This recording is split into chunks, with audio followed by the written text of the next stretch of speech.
Y bien, el día de ayer nos quedamos en la diapositiva 3. Hoy iniciamos en la diapositiva número 4, en donde el contenido nos dice lo siguiente. Llamamos energía eléctrica, que es uno de los temas principales de nuestro material, al fenómeno en el cual la diferencia de potencial eléctrico entre dos o más puntos, es decir, la diferencia entre sus cargas eléctricas conectados por un medio transmisor o conductor eléctrico, produce una transferencia de partículas cargadas negativamente de uno hacia el otro. Dicha carga denominada corriente eléctrica puede ser entonces transformada en otras formas de energía como la calorífica o la calórica, la cinética, la mecánica o la lumínica. Entonces aquí como estamos viendo nosotros, el flujo de los electrones, que son la carga negativa, viajan por el cable o el medio, ya sea regularmente, bueno, lo conocemos nosotros como un circuito eléctrico cuando prendemos el foco de la casa, y viajan los electrones por un cable y llegan allá arriba al techo en el foco. Este metal puede ser cobre, que es uno de los más fáciles o más, mejores conductores por los cuales los electrones viajan de manera más fácil, ¿ok? Y al llegar aquí, se le pone una resistencia, es decir, un material que no permita que los electrones pasen tan fácil y tan rápido a través de él, y todavía lo ponemos hacia arriba y hacia abajo para poner varios metros de material aquí. Bueno, varios metros no, digamos unos centímetros más que la distancia. Si de aquí a aquí fueran 10 centímetros, pues enroscándolo haríamos alrededor de 30, 40 centímetros, bien enroscados y delgaditos, pues sería bastante el recorrido que tendrían que hacer los electrones. Entonces, cuando los electrones viajan por un medio fácil, como es el cobre, viajan a la velocidad de la luz. Al llegar aquí, cuando llegan a este medio, hagamos de cuenta que vamos corriendo por la playa y de repente llegamos a donde está el agua, queremos seguir corriendo y nos frena. Ya no podemos correr a la misma velocidad hasta que salimos del agua, entonces ya podemos correr. Pero este es un truco nada más para invitar a los electrones a que vengan corriendo hacia el lado positivo. Las fuerzas se atraen, entonces los electrones vienen viajando a una velocidad enorme. Al llegar aquí, chocan, se detienen, disminuye la velocidad. Entonces los electrones que vienen atrás golpean al que va más adelante, empujándolo, el de atrás empujándolo, el de atrás empujándolo, de tal manera que tanto choque y tanto golpeteo generan una resistencia y se calienta aquí porque ellos luchan por avanzar más rápido, ¿sí? Entonces, esta fricción que generan, digamos, al pasar por la resistencia, hacen que se caliente. Es decir, como si fuéramos nosotros corriendo en un carro y al llegar aquí nos frenaran y le metiéramos más el acelerador, las llantas aventarían lumbre y entonces es como se prende el foco. Al llegar acá, viajan a la misma velocidad, pero se van restando un negativo con un positivo, un negativo con un positivo, y aquí es donde se elimina entonces la carga. Entonces, esta es la manera como hacemos que prenda un foco en la casa. Habían focos anteriormente de resistencia, ahora los hay de gas, ahora ya los hay de LED, han ido cambiando las presentaciones, pero a fin de cuentas el principio es el mismo. Los materiales más adecuados para facilitar esta transmisión son hasta ahora los metales, dado que poseen la mayor carga de electrones libres, ¿sí?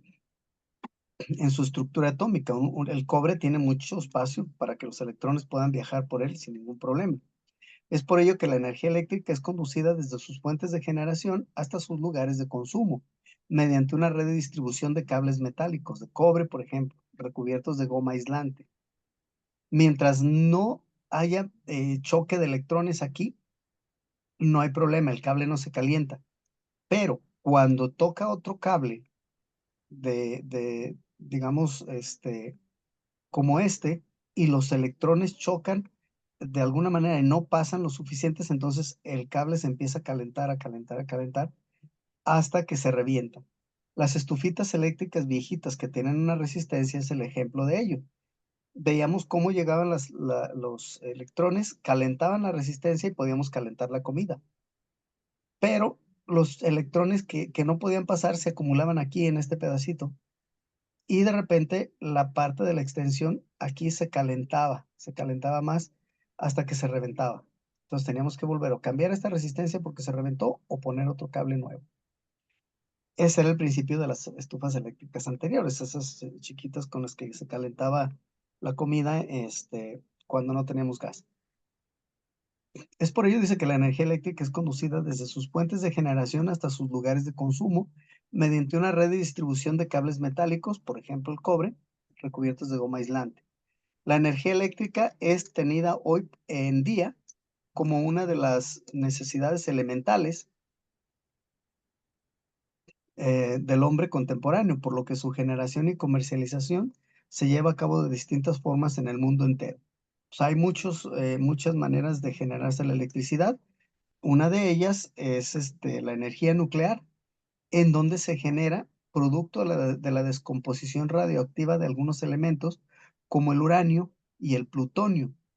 Las reacciones nucleares liberan espontáneamente este tipo de energía, pero también es posible generar artificialmente las condiciones como para que se genere. Estos materiales como el plutonio y el uranio tienen muchísimos electrones acumulados ellos ahí de por sí, tal pareciera que los están generando constantemente. Entonces, al poner grandes cantidades de plutonio en un lugar y liberando su flujo, pasan a la velocidad de la luz por un cable y es necesario estos cables tenerlos enfriados. Por eso las plantas atómicas o las plantas nucleares tienen grandes cantidades de agua que están en constante funcionamiento para enfriar los cables y, no y evitar que haya fuga radioactiva. Es común, dice, referirse a la energía nuclear no solo como el resultado de una reacción, sino como el concepto que incluye los conocimientos y las técnicas que hacen que este tipo de energía sea útil para el ser humano. Vamos a ver también la transformación de energía, la generación de energía nuclear. Hay dos métodos para la producción de energía nuclear, por medio de la liberación de energía presente en el núcleo del átomo, por ejemplo, la fusión nuclear. La fusión nuclear es donde la energía se libera, porque los átomos se combinan entre sí para formar un átomo más grande. Esa es la fusión. Se juntan para formar átomos más grandes.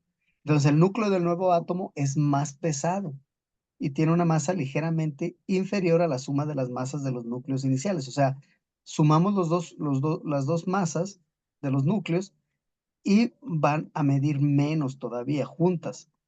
Esta diferencia de átomos es la fusión nuclear, lo que hace que genere calor. Para que tenga lugar este proceso, los núcleos cargados positivamente deben aproximarse venciendo las fuerzas electrostáticas de repulsión. Es como si agarramos dos imanes, buscamos la manera y si nos los juntamos, chocan y se pegan. Pero si le damos la vuelta a uno de ellos poco a poquito, por más que queramos pegarlos, no vamos a poder. Podemos lograrlo, pero con mucho esfuerzo. Bueno, pues imaginémonos entonces grandes imanes de buen tamaño que al acercarse a ellos uno con otro, se repelen constantemente y eso provoca que los átomos también generen una fusión nuclear, ¿verdad? Este es entonces el procedimiento y lo que se llama, lo que conocemos como la fusión nuclear. La fisión, que es diferente por su parte, es aquella donde los átomos se separan. En esta se juntan, en la fusión. En la fisión se separan, ¿ok? Donde los átomos se separan para formar átomos más pequeños, liberando energía en este proceso. El núcleo pesado es bombardeado por neutrones y entonces se convierte en un átomo inestable, descomponiéndose en dos núcleos cuyas masas son del mismo orden de magnitud, del mismo tamaño, y cuya suma es ligeramente inferior a la masa del núcleo pesado. En una fracción de tiempo muy pequeña, los núcleos fisionados liberan una energía 1 millón de veces mayor que la obtenida en la reacción de combustión de un fósil. Entonces, imaginémonos nosotros prender, digamos, un carro con gasolina es una cosa, pero si yo lo prendo con esta energía que libera la fisión nuclear, va a ser la energía con la que yo prenda el carro 1 millón de veces mayor. Quiere decir entonces que el tanque de 40 litros que traigo en mi carro Pues es una burla comparado con la energía que puedo generar con esos 40 litros de gasolina si logro hacer que sus átomos se expandan por medio de la fisión nuclear. Es por eso entonces que la energía atómica puede, digamos, almacenarse en baterías pequeñas y duran una infinidad de tiempo, generando grandes cantidades de electricidad, de calor y parecen interminables. Todavía no logramos, digamos, la ciencia no logra todavía llegar al punto en la que pueda generar o pueda crear baterías del tamaño de nuestro celular que sean nucleares. Todavía no. Vamos avanzando en la tecnología y ahorita el litio es el que más se puede controlar y se puede hacer baterías que duren muchísimo más tiempo, más resistentes, ¿sí? Y ese es el objetivo de la ciencia. Entonces, la mayor parte de la energía nuclear se utiliza para crear electricidad. En algunos países europeos, como Francia, una gran parte de la energía que se utiliza es de tipo nuclear. Pero existen otras alternativas, como el de propulsar barcos. Hay barcos en los que sí, el tamaño del barco permite, un avión no, porque son objetos muy, muy pequeños para tener baterías enormes. Sin embargo, se utilizan los principios de la fisión nuclear para impulsar los nuevos aviones de guerra sobre todo.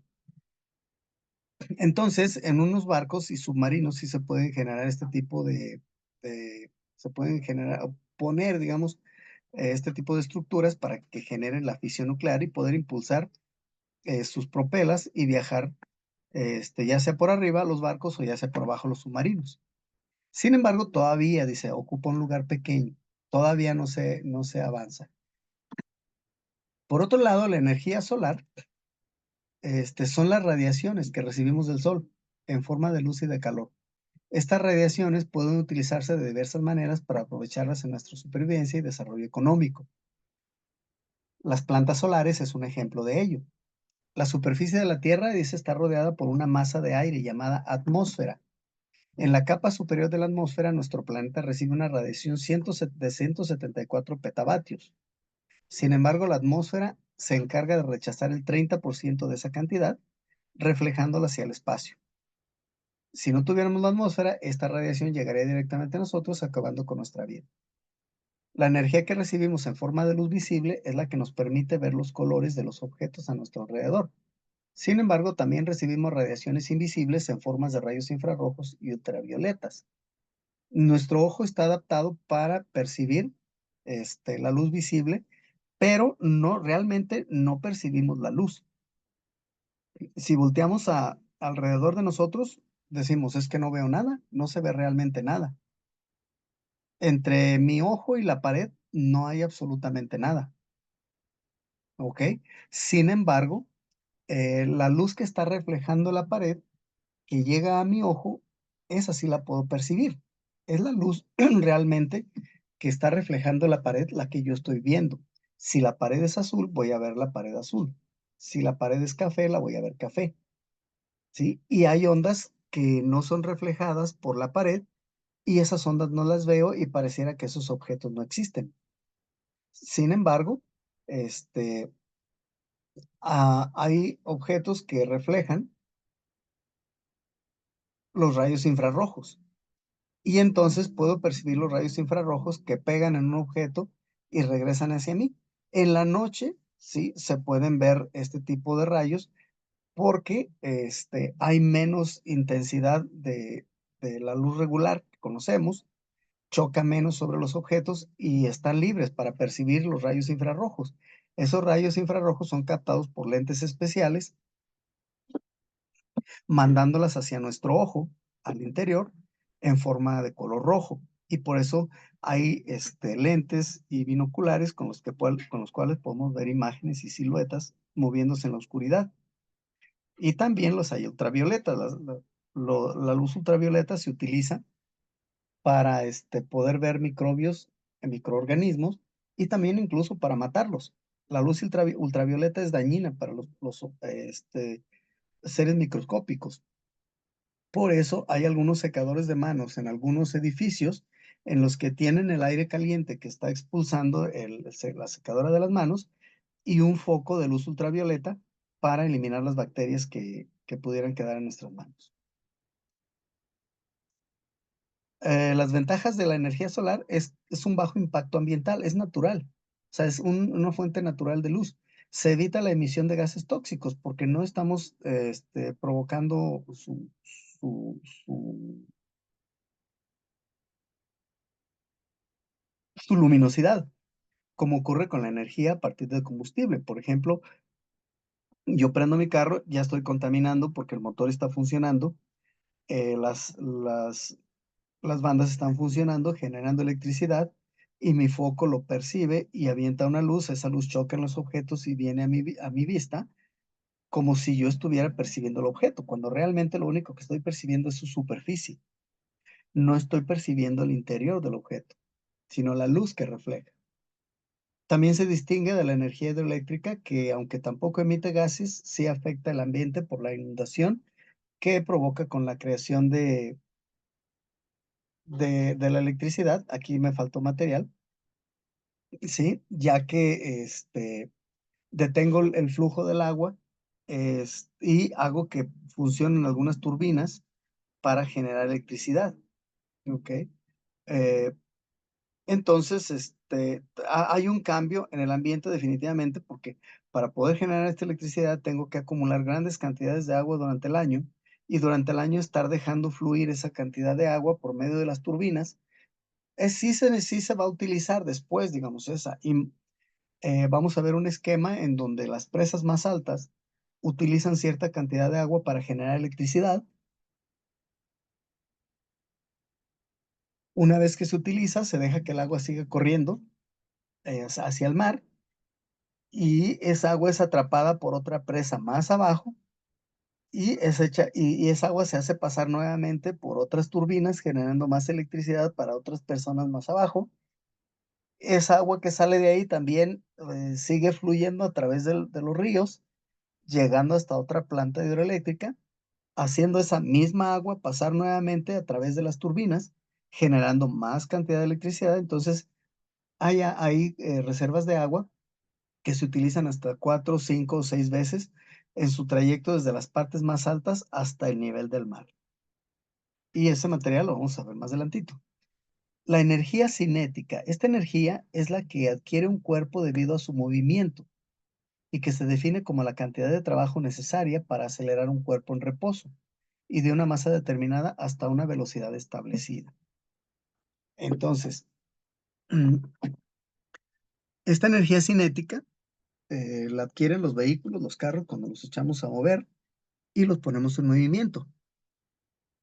Aquí vamos a ver qué cantidad de trabajo se necesita para acelerarlo. Y estaríamos hablando ya de otros conceptos que vamos a analizar también más adelante, en donde yo necesitaría cierta cantidad de gasolina para generar cierta cantidad de energía para poder mover los motores que, que van a generar la electricidad para el foco, para todo lo que hay alrededor. Y para almacenarla en la batería, para cuando yo quiera volver a echar a andar el vehículo, tenga una reserva de electricidad en la batería y pueda arrancar de nuevo. ¿Ok? Y de esta manera, para hacer que se detenga, hace falta un trabajo negativo de la misma magnitud que su energía cinética acumulada. Entonces, cuando ya va el vehículo corriendo, para poderlo detener, tengo que hacer que raspen las balatas sobre las ruedas para ir deteniendo el vehículo, sí, disminuyendo poco a poco, generando un trabajo negativo que va a restar el trabajo positivo de, de cuando se generó el movimiento. Así, cuanto mayor sea el tiempo en que la fuerza inicial actúe sobre el cuerpo en movimiento, más grande va a ser la velocidad alcanzada y mayor la energía cinética obtenida. La diferencia entre la energía cinética y la energía potencial es que la energía cinética junto con la potencial suman el total de la energía mecánica, ¿ok? Y ahí está la fórmula, energía mecánica es igual a la energía cinética más la energía potencial. Estas dos formas de energía mecánica, la cinética y la potencial, se distinguen en que la última es el monto de energía asociado a la posición que ocupa un objeto en reposo y esta energía potencial puede ser de tres tipos. Gravitatoria, dependiendo de la altura que está colocados los objetos y la atracción que sobre ellos ejerce la gravedad. Aquí este tipo de energías se calculan cuando, por ejemplo, se colocan los cables de alta tensión de una torre a otra y si se fijan, todos los cables, todos, se ve que están colgando. Si tratamos de tensarlos para que queden derechitos, entonces vamos a estar jalando la torre una hacia la otra y con el tiempo o el cable se revienta o la torre se dobla. Entonces tiene que dejarse colgando regularmente, ligeramente, para eliminar un poquito de esta energía potencial gravitatoria y que no caiga el peso directo sobre las dos cosas, sobre todo que no haya una atracción muy fuerte entre el cable y las torres.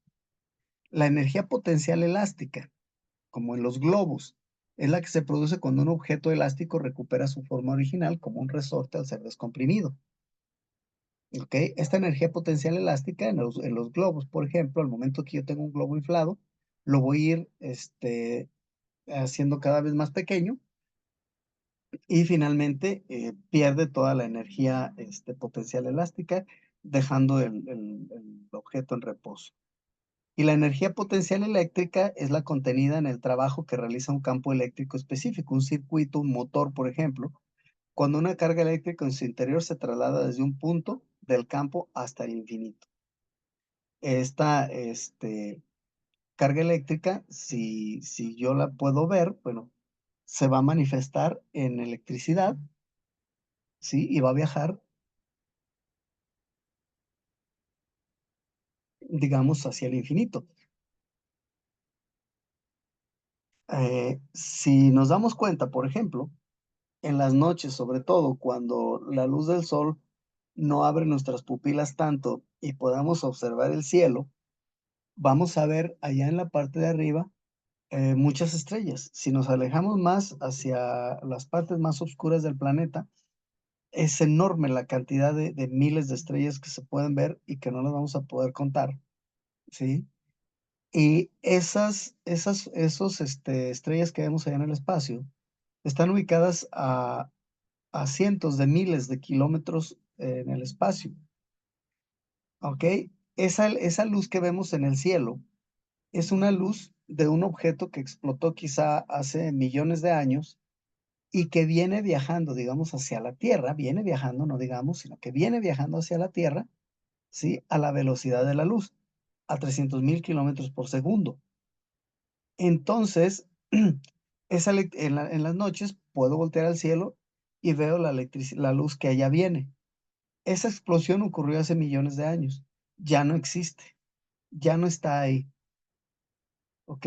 Pero es tan grande el infinito, que viene viajando todavía la luz a la velocidad de la luz, 300,000 kilómetros por segundo, y la podemos ver ahí arriba, como está acercándose poco a poco hacia nosotros. ¿Qué va a pasar cuando llegue? Pues se va a hacer, simplemente la voy a ver más grande en el cielo y probablemente antes de que llegue se desaparezca porque ya pasó, digamos, pasa la luz por aquí, se va. Hasta ahorita, los objetos que se han visto en el espacio nos han permitido, este, sobre todo cuando son estrellas, nos han permitido estudiarlas, pero no se ha tenido conocimiento de alguna de esas luces que llegue a la Tierra y la podamos percibir. Así de grande y así de infinito es el espacio. Ok, bien, llegando a la Catarina, como habíamos comentado, pues es el punto donde llegábamos y recuerden que este material lo pueden ustedes adelantar, pausar, regresar, este, hacer todo lo necesario para, para poder hacer ustedes sus propias anotaciones a su gusto y como ustedes quieran. Este otro material que vamos a analizar enseguida, ¿ok? Vamos a ver,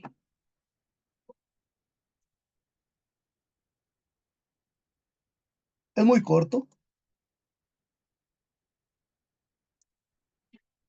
y se los voy a compartir para analizarlo, así como lo hemos hecho. Como les decía, este material trae mucha teoría Trae mucho material para estudiar, ¿ok?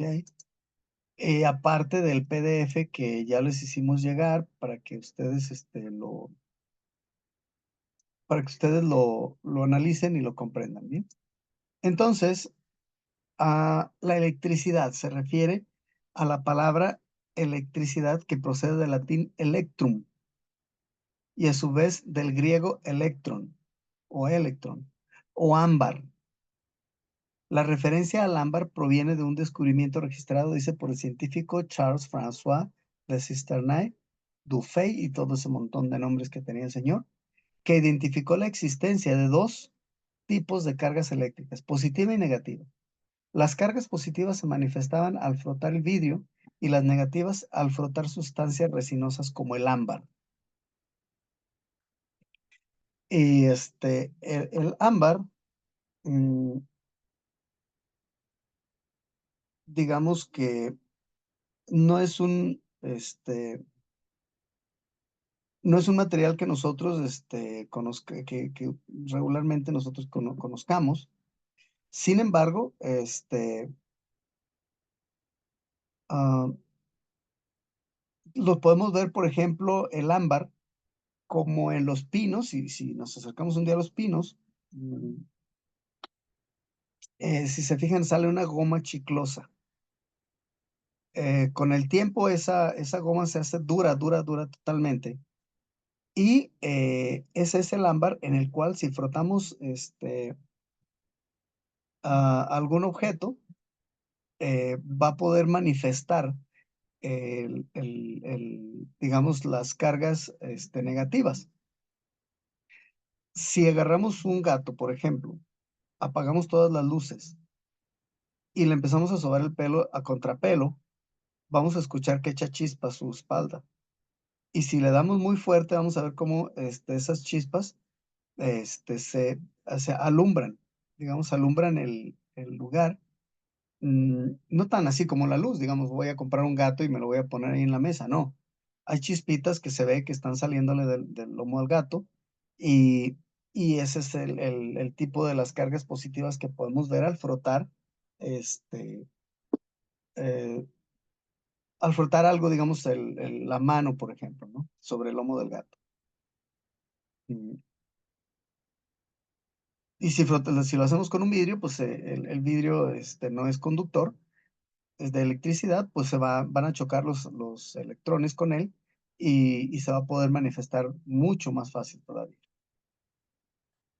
La energía producida por las cargas eléctricas puede manifestarse dentro de 4 ámbitos: el físico, luminoso, mecánico y térmico. El físico, ¿sí? Que se puede palpar, medir y tocar. El luminoso, que se puede percibir por medio del sentido de la vista. El mecánico, que me ayuda o que lo puedo emplear para mover objetos. Y el térmico, que genera calor. ¿Ok? Genera calor y son los que podemos nosotros utilizar regularmente. La electricidad, dice, es una fuente de energía secundaria. Se denomina energías primarias, las que se obtienen directamente de la naturaleza, por ejemplo, el sol, el agua, cuando genero electricidad por el agua, con el viento o con los volcanes, el agua caliente de los volcanes. Este, en el caso de la biomasa,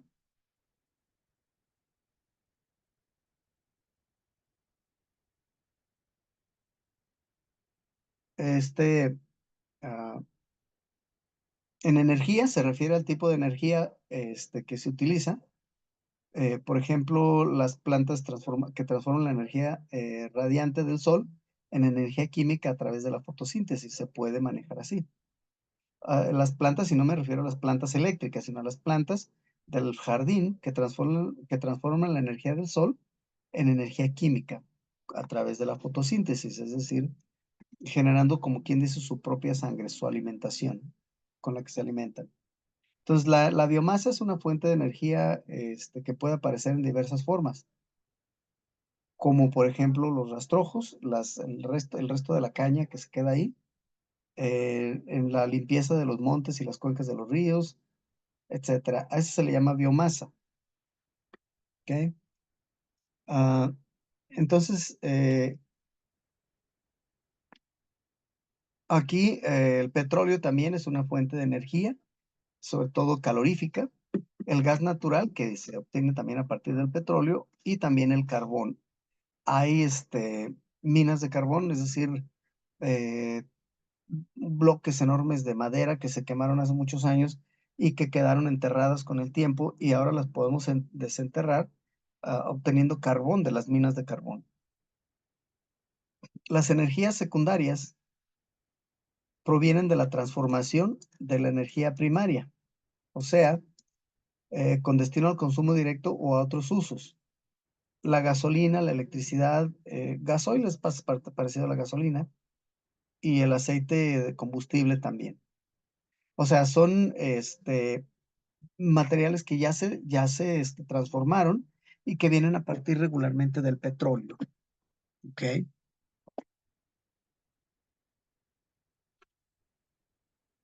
La electricidad, seguimos con el tema, ¿cómo se produce la electricidad para el consumo? Bueno, la electricidad se produce mediante sistemas eléctricos que garantizan su disponibilidad. Muy fácil la respuesta, pero vamos a verlo con más calma. Un sistema eléctrico es el conjunto de elementos que operan de forma coordinada en un determinado territorio para satisfacer la demanda de energía eléctrica de los consumidores. Entonces, el sistema eléctrico es el conjunto de elementos. Hemos visto, por ejemplo, una planta eléctrica, cómo tiene cables, cómo tiene transformadores, una especie de pilas de almacenaje, una serie de cables para aquí, para allá, que solamente los que lo hicieron saben de qué se trata. Los sistemas eléctricos se pueden clasificar básicamente de la siguiente manera. Los sistemas eléctricos. ¿Ok? Centros o plantas de generación donde se produce la electricidad, como las centrales nucleares, las hidroeléctricas, de ciclo combinado, parques eólicos, etcétera. Las líneas de transporte de la energía eléctrica de alta tensión, estaciones transformadoras o subestaciones, que reducen la tensión o el voltaje de la línea de alta tensión, media tensión y baja tensión. Entonces, la luz que nosotros utilizamos en la casa no es la misma luz que sale de la planta eléctrica. De la planta eléctrica, por los cables hacia nosotros, viene viajando la electricidad a una tensión bastante alta, es decir, la fuerza viene tremenda, viene golpeando. Si dejáramos pasar esa electricidad a nuestra casa, tronarían los cables de la pared, tronarían los focos, tronaría el refrigerador, todo lo que tenemos, digamos, el motor del refrigerador. Es muy fuerte, entonces al llegar al transformador, lo que hace el transformador es bloquear ese flujo enorme, disminuirlo y hacernos la electricidad cómoda para nuestro uso y que no sea peligrosa. Aún así, suele ser bastante peligroso el manejo de la electricidad, porque a veces un pequeño corto o un pequeño toque en una mano puede detener nuestro corazón y moriríamos al instante.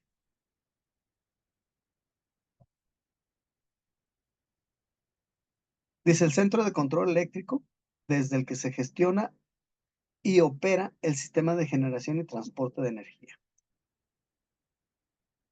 Los usos y aplicaciones de la electricidad. La electricidad es una fuente de energía muy necesaria. Eso quiere decir imprescindible. En cualquier hogar existen todo tipo de aparatos y electrodomésticos que funcionan con corriente eléctrica, además del sistema de iluminación. En la industria, casi la mitad de la energía que se consume es eléctrica.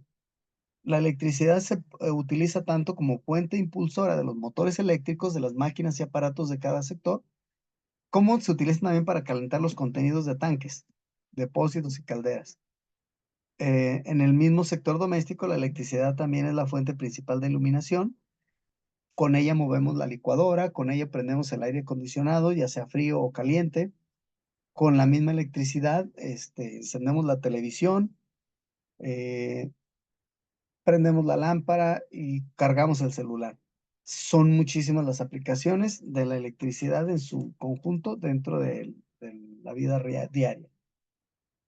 El calor y el frío con equipos de climatización, lo que estábamos hablando ahorita.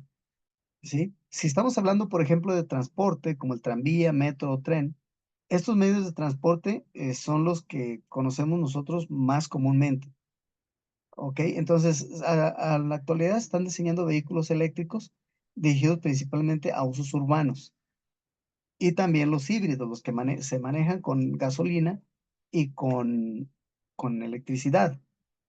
Este tipo de vehículos, que son los híbridos, tienen un tanque de gasolina no muy grande, de hecho, no lo necesitan muy grande, porque, mientras el vehículo está funcionando con las pilas que tiene, este, pues, está ahorrando gasolina.